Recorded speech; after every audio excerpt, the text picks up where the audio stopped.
Hello everybody, welcome back to Davey the Computer Guy, and today we are working on building a server.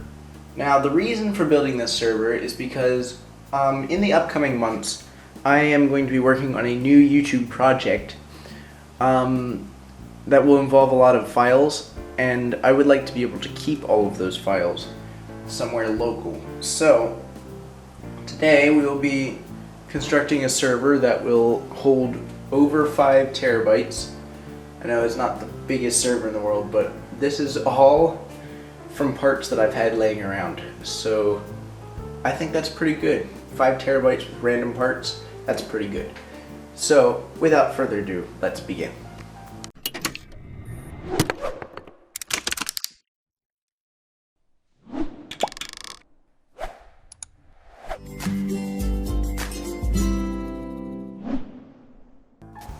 So the first thing we're going to do here is go over the parts a little bit. I've got 8 hard drives here, 9 in total because there's already one in the computer. We've got, let's see, 250 gigs, 160 gigs, 1 terabyte, 2 terabytes, 640 gigs, 160 gigs, 160 gigs, 640 gigs, and a 500 gig drive in there, all together adding up to 5.5 terabytes. I know this isn't the greatest solution, you know, RAID and all that is not the greatest, but we're not going to be doing RAID with this. But this is just to get us started. Once we fill it up, we will build a new server, and I say we because this is a project that I'm doing with my friend Jacob Colby. Once we fill this server up, then we'll build a new one. We'll go from there. But today, we're starting with this old computer that I have. It was actually built to be a gaming computer from about the year, I guess about 2007 or so. It's got a Core 2 Quad Q6600, 8 gigs of RAM, and NVIDIA 8800 GTS. Floppy drive, CD drive, 60 gig SSD, and 500 gig hard drive. Now for today's purposes, to make this work the way we need it to work, the CD drive is going to have to come out and the floppy drive is going to have to come out because we're filling up every bay in here to make this work. These are PCI to SATA cards, because I don't have a whole lot of SATA parts in there, not enough for all these hard drives. So I have 2 PCI cards that have 4 SATA ports on them each, so that we can all plug all the hard drives in. And then I also have these Molex 2 SATA power splitters, because the power supply that I'm using has enough power to power all of them, but doesn't have enough SATA ports. So we're going to do it like this. I know, not the most conventional way of doing it, but it shall do the job. And we are going to build this in time-lapse form, and then I will talk to you again as we configure it after we're done. So let's begin.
Alright, moment of truth.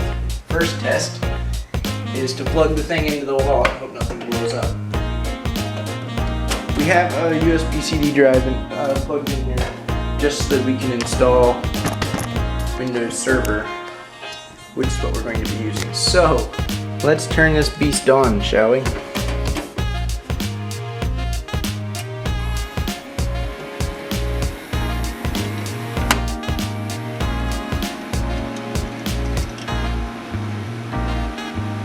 Wow, it is not a quiet machine.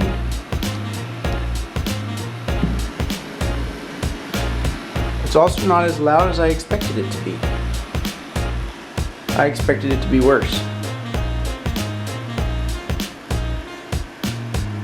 We're gonna load the default values and continue. I think Windows 7 should be already installed on here.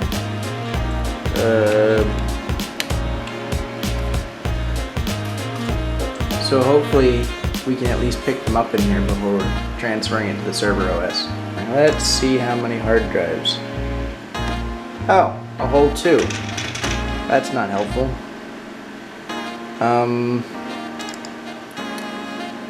Yeah. Let's restart later. Let's try Partition Manager and see if they come up in there. No, it's only seeing those. Okay, so it sees the stuff that's not plugged into the card.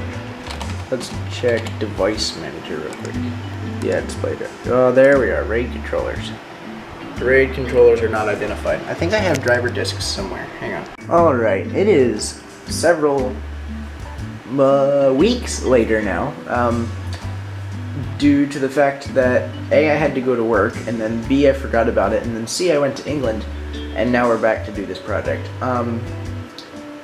Basically, I did some updating. I plugged into the internet, hence this network cable here, and then we ran Windows Update, and then it found the drivers for the 2 RAID cards. So, they are all recognized here, all 8 of them. So what we're gonna do, I think we're gonna do span volume, right? So what we actually want to do, instead of spanning or striping anything yet, oh, hang on, turn the power supply on. There we go. Is we actually want to do Windows Server, because Windows Server is currently not on this computer right now. So we'll do delete to run setup, maybe, if it feels like doing that.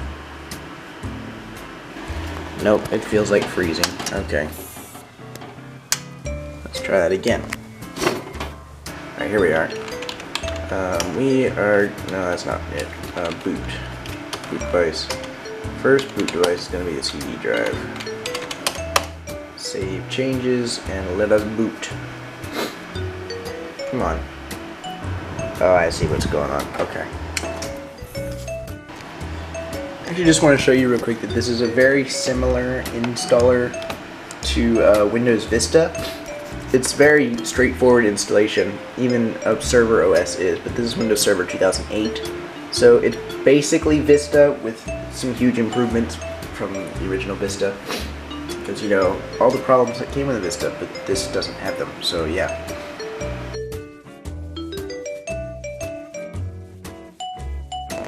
Hey, Control Delete to log on. I'm typing my password. Cool. Alright, hopefully it picks up the network, because that would be bad if it didn't. Oh, it's not picking up the network. Great. Great. Just great. Okay, so I have here my setup for a spanned volume. We're going to be using the NTFS file system, default allocation size, no big deal. This is going to be called Conifer spanned volume because this is going to be called Conifer Server. I'm going to use trees as names for servers because there's a lot of different tree names that you can use, and I want to keep something that has like the same theme. So this is going to be Conifer Server. We're going to perform a quick format, and we are not enabling file and folder compression right now. So without further ado, that's finished. It will convert the selected basic disks to dynamic disks, and you won't be able to do any operating systems from them, but that's fine. So, yes, let us go. Conifer span volume, there we go. And now we should be able to go into computer here. And I see Conifer span volume, 5.32 terabytes. Cool, cool. Alright, so now the idea is that we will go set this up so that we can access it. So what I'm actually going to do is I'm going to take this, do properties, sharing, we're going to advanced share it, share this folder, share name is Conifer Server. We'll give permissions to everyone because it's only going to be on a local network, so that's fine. And then let's see, we want to check just the network in general. Let's just have a look here. Network discovery is turned off. We're going to turn that on. Here it is, all packed up and ready to go. So yeah, that's the end of the video. The next step is to get it back to the US and put it to work. Hope you guys enjoyed. If you did, please remember to like, subscribe, comment, share all that good stuff. And I will see you in the next video. Bye. Hey, if you enjoyed that video, you should go check out some of the others I've done. I've done computer builds, I've done computer repairs, I've even done videos on the history of different versions of Windows. There's stuff for everyone. You should really go check it out. Also, you should admire this new banner that Jacob Colby drew for me. It's amazing, and I thank you, Jacob. And yeah, you should go check out his channels. He does some pretty cool stuff from gaming and vlogging, and all that'll be in the description below.